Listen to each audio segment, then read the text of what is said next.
Bismillahirrahmanirrahim. Assalamualaikum warahmatullahi wabarakatuh. Alhamdulillahirrabbilalamin wa bihi nasta'in wa ala umuri kulli waddin wa ala alihi wa sahbihi ajmain. Amma ba'du. Alhamdulillah, pada kali ini saya akan mempresentasikan hasil makalah saya yang berjudul ilmu tasawuf. Yang mana definisi dari ilmu tasawuf ini terbagi atas dua. Yang pertama dari segi linguistik atau segi kebahasaan, maka dapat dipahami bahwasanya ilmu tasawuf itu sendiri adalah sikap mental dari sesuatu atau pemeliharaan kesucian diri, beribadah, hidup sederhana dan rela berkorban untuk kebaikan, serta selalu bersikap bijaksana. Sikap jiwa ini yang mana demikian pada hakikatnya adalah akhlak yang mulia. Adapun pengertian tasawuf dari segi istilah atau pendapat para ahli merujuk kepada tiga hal, yang mana manusia sebagai makhluk terbatas, manusia sebagai makhluk yang harus berjuang, dan manusia sebagai makhluk yang bertuhan. Dengan kata lain, tasawuf merupakan bidang kegiatan yang berhubungan dengan perpindahan mental rohaniah agar selalu dekat dengan Tuhan. Inilah esensi atau hakikat daripada tasawuf. Ada beberapa pendapat yang mengemukakan bahwasanya tentang tasawuf ini. Yang pertama dari Al-Qudri, tasawuf adalah suatu ilmu yang mempelajari hal yang ikhwal kebaikan dan keburukan jiwa, cara membersihkannya dari sifat-sifat buruk dan mengisinya dengan sifat-sifat yang terpuji, cara melakukan suluk, melangkah menuju keridhaan Allah, dan meninggalkan larangan-larangannya menuju kepada perintahnya. Adapun pendapat yang lain mengatakan bahwasanya tasawuf menurut An-Nuri, penyangkalan semua kesenangan diri. Penyangkalan di sini merujuk pada dua hal yang bersifat formal dan bersifat hakiki. Selanjutnya kita menuju pada sejarah perkembangannya ilmu tasawuf. Dapat dilihat di bagian di samping ini. Dimulai dari masa pembentukan, masa pengembangan, konsolidasi, falsafi, dan masa pemurnian. Yang pertama, masa ini terjadi pada abad 1 dan abad kedua Hijriah, yang mana tokoh-tokoh yang berperan di sini ada Hasan al-Basri, Ibrahim bin Adham, dan yang lainnya. Pada masa ini karakter zuhudnya ada beberapa corak. Yang pertama, coraknya bersifat sederhana, praktis, tujuannya untuk meningkatkan moral. Yang kedua, masih bersifat praktis dan pada pendirinya tidak menaruh perhatian untuk menyusun prinsip-prinsip teoritis dan kezuhudan itu sendiri. Yang ketiga, motif zuhudnya ialah rasa takut. Yang mana rasa takut di sini munculnya dari landasan amal keagamaan secara sungguh-sungguh. Pada masa ini mereka tidak menyebutkan bahwasanya itu tasawuf, tapi lebih populernya dengan kata zuhud. Yang mana untuk menjadi seorang sufi mereka harus menjadi zahid. Setiap sufi adalah zahid, tapi bukan berarti setiap zahid adalah sufi. Yang mana pada masa ini zuhud tersebar begitu banyak atau begitu luas yang pada abad pertama dan kedua Hijriah ini. Yang mana di sini munculnya beberapa aliran tentang tasawuf. Yang pertama ada aliran Madinah, Basrah, Kufah, dan Mesir. Aliran Madinah yang mana sejak masa dini ataupun di Madinah telah muncul para zahid. Mereka kuat berpegang teguh kepada Al-Quran dan Al-Sunnah, dan mereka menetapkan Rasulullah sebagai panutan kezuhudannya. Aliran Madinah ini lebih cenderung kepada pemikiran angkatan pertama kaum muslimin ataupun salaf, dan berpegang teguh pada zuhud serta kerendahan hatinya Nabi. Yang kedua ada aliran Basrah, yang mana pada abad pertama dan kedua juga ada aliran yang menonjol seperti aliran Basrah ini. Orang-orang di Arab yang notabene tinggal di Basrah berasal dari uh, Banu Tamim, yang mana mereka terkenal dengan sikap yang kritis dan tidak percaya kecuali pada hal-hal yang real atau nyata. Mereka pun terkenal menyukai hal-hal logis dalam nahu, seperti hal-hal nyata dalam puisi dan kritis dalam hal-hal yang hadis. Corak aliran Basrah ini lebih menonjol daripada Zahid Basrah. Corak yang menonjol daripada Zahid Basrah ini ialah zuhud dan rasa takut yang berlebih-lebihan. Selanjutnya ada aliran Kufah. Aliran ketiga ini merupakan bercorak idealistis, menyukai hal-hal yang aneh dalam nahwu, hal-hal yang berbau image dalam puisi, dan harfiah dalam hal hadis. Dalam akidah, mereka cenderung pada aliran Syiah dan Rajaiyah. Dan ini tidak aneh sebab di aliran Syiah pertama kali munculnya di Kufah. Yang ketiga ada aliran Mesir. Pada abad pertama dan kedua Hijriah di sini juga ada aliran Mesir. Akan tetapi aliran ini dilupakan oleh para orientalis dikarenakan ada aliran ini bercorakkan Salafi seperti halnya aliran Madinah. Suatu kenyataan bahwasanya dalam sejarah bahwa kelahiran tasawuf bermula dari gerakan zuhud dalam Islam. Istilah tasawuf ini muncul pada pertengahan abad ketiga. Selanjutnya ada masa pengembangan, yaitu abad ketiga dan abad keempat, yang mana pada abad ini terbentuk dua aliran, yaitu aliran tasawuf sunni dan aliran tasawuf falsafi. Aliran tasawuf sunni yaitu terbentuknya tasawuf yang memagari dirinya dengan Al-Quran dan hadis secara ketat, serta mengaitkan akhwat atau keadaan dan maqamat tindakan rohaniah mereka terhadap kedua sumber tersebut. Mereka saling mensangkut pautkannya. Yang kedua ada aliran tasawuf semi falsafi, di mana pada pengikutnya cenderung pada ungkapan ganjil serta bertolak dari keadaan yang fana, menuju pada pernyataan tentang terjadinya penyatuan atau istihad dan hulus. Selanjutnya ada masa konsolidasi, yang mana di sini terjadi pada abad kelima.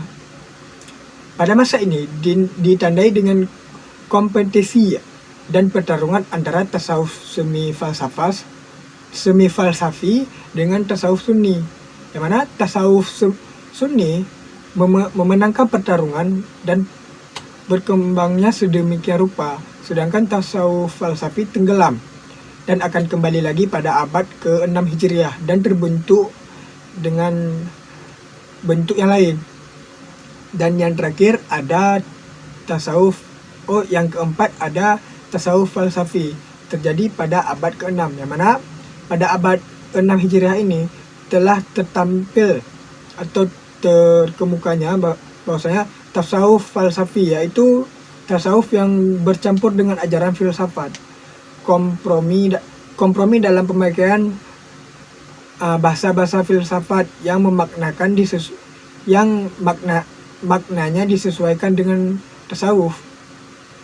Oleh karena itu, tasawuf yang berbau filsafat tidak sepenuhnya bisa dikatakan tasawuf dan tidak bisa dikatakan juga sebagai filsafat.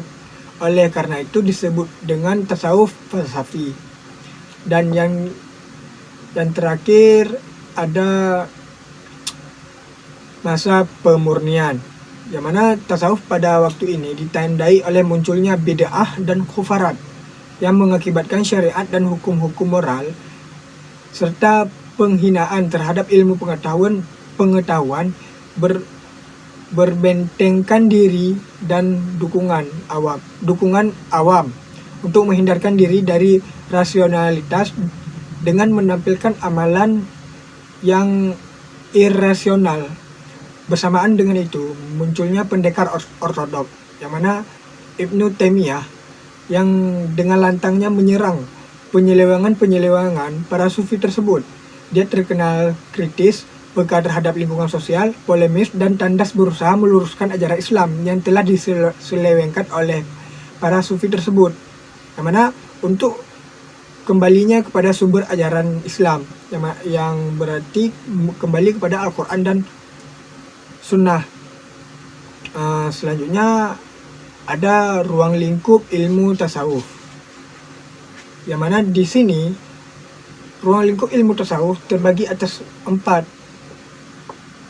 Yang pertama ada metafisika, etika, psikologi, dan etika. Metafisika yaitu hal-hal yang di luar alam dunia atau bisa juga dikatakan sebagai ilmu gaib. Yang etika yaitu ilmu yang menyelidiki tentang baik buruknya dengan melihat pada amaliah manusia. Yang ketiga ada psikologi, yaitu masalah yang berhubungan dengan jiwa manusia. Yang keempat ada estetika, yaitu ilmu keindahan yang menimbulkan seni. Yang mana di sini untuk meresapkan seni dalam diri haruslah ada keindahan dalam diri sendiri, sedangkan puncak keindahan itu adalah cinta. Selanjutnya beberapa tokoh-tokoh ilmu tasawuf beserta karya-karyanya. Yang pertama ada Jalaluddin Rumi, yang mana di sini beliau lahir di Balkh, yang mana sekarang disebut dengan Afghanistan pada tahun 604 Hijriah, 1207 Masehi, yang mana ayahnya bernama Bahawalad. Beliau seorang dai terkenal dan juga ahli fiqih sekaligus seorang sufi yang menempuh jalan rohaniyah. Sebagai seorang ahli fikih sekaligus ahli sufi, Baha memiliki pengetahuan historik yang berkaitan dengan hukum Islam maupun pengetahuan esoterik yang berkaitan dengan tarekat, yang mana di sini adalah tasawuf. Dia mengajarkan kepada setiap muslim tentang bagaimana caranya menjalankan kewajiban-kewajiban agama serta bagaimana cara menjalankan disiplin-disiplin ilmu tertentu untuk menyucikan diri dan meraih kesempurnaan rohani. Di antara karya-karya yang saat ini telah banyak dipelajari di Indonesia yang telah diterjemahkan ke dalam bahasa Indonesia, karya Jalaluddin Rumi ini contoh seperti pengorbanan terhadap Nabi Muhammad SAW dalam Islam, dimensi mistik dalam Islam, aspek feminisme dalam spiritualisme Islam, rahasia wajah suci ilahi, dan akulah angin engkaulah api. Dan juga banyak juga karya-karya beliau yang bertebaran di tempat lain. Yang kedua ada Abu Hamid Al-Ghazali. Kita juga sering mendapati karya-karya beliau di sekeliling kita, di mana Abu Hamid Muhammad ibnu Muhammad bin Taus Susi Asy-Syafi'i Al-Ghazali, yang secara singkatnya kita sering memanggil Al-Ghazali atau Ibnu Hamid Al-Ghazali, lahir di kota yang bersejarah yang bernama Ghazal yang terletak di Iran, 450 Hijriah atau 1058 Masehi, yang mana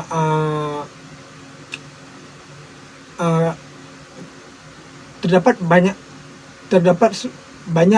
karya-karya beliau yang kita jumpai, terlebih pada bidang ilmu tasawuf. Contohnya seperti Risalah Al-Mustasyidin yang di sini mengulas tentang tasawuf abad pertama dan abad kedua Hijriah. Yang kedua ada Adab Al-Nufus, yang mana di sini mengulas tentang tasawuf yang merupakan cabang keilmuan dan laku hidup. Dan yang ketiga ada Al-Tawadhum, yang di sini karyanya mengulas problem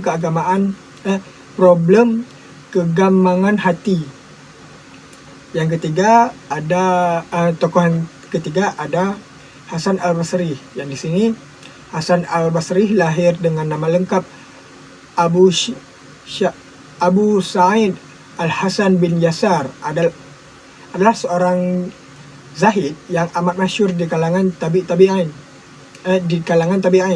Ia dilahirkan di Madinah pada tahun 21 Hijriah, lebih tepatnya 632 Masehi. Adapun karya-karya beliau yang dapat kita jumpai di sekeliling kita berupa Risalah Al-Ikhlas, risalah mengenai jawabnya terhadap Khalifah Abdul Malik bin Marwan,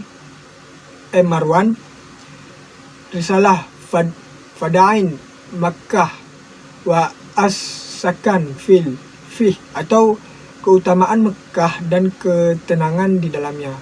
Yang ketiga ada Risalah Faraid Ad-Din atau kewajiban terhadap agama. Dan yang ketiga ada Abu Yazid Al-Bustami. Dia merupakan seorang ahli yang terkemuka pada abad ketiga Hijriah. Ia disebut sebagai seorang sufi yang memperkenalkan konsep fana, baqa, dan litihad dalam pengetahuan tasawuf. Adapun Abu Yazid tidak meninggalkan karya tulis, melainkan mewariskan sejumlah ucapan-ucapan atau ungkapan mengenai pemahaman tasawufnya yang disampaikan oleh murid-muridnya, serta tercatat dalam beberapa kitab tasawuf klasik seperti Ar-Risalah Al-Qurshairiyah, Tabaqat As-Sufiyah, Qash Al-Majud, Tazkirah Al-Awliya, dan Al-Luna. Dan yang terakhir ada Abdul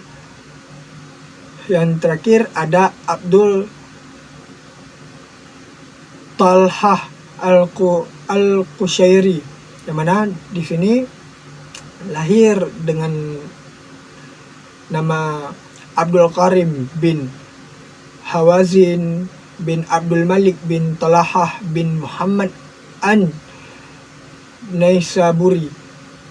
Ia lebih dikenal dengan nama Abdul Talhah Al-Qushairi. Dia merupakan keturunan kabilah Arab yang mana pindah ke Khurasan pada masa dinasti Umayyah. Karya-karya beliau contohnya seperti Al-Qamus Syari, Adabus Sufiyah, Istifadah Al-Muradat, At-Tahbir fil Ta'bir, At-Tauhid An-Nabawi, dan Al-Jawahir. Nah, adapun tokoh-tokoh tersebut, ada juga tokoh-tokoh lain yang masih banyak lagi yang tidak dapat saya sebutkan satu persatu. Serta saya mohon maaf atas beberapa kekurangan daripada penyampaian saya, seperti contoh-contoh karya-karya ilmu tasawuf. Dan saya cukupkan. Wabillahi taufiq wal hidayah. Assalamualaikum warahmatullahi wabarakatuh.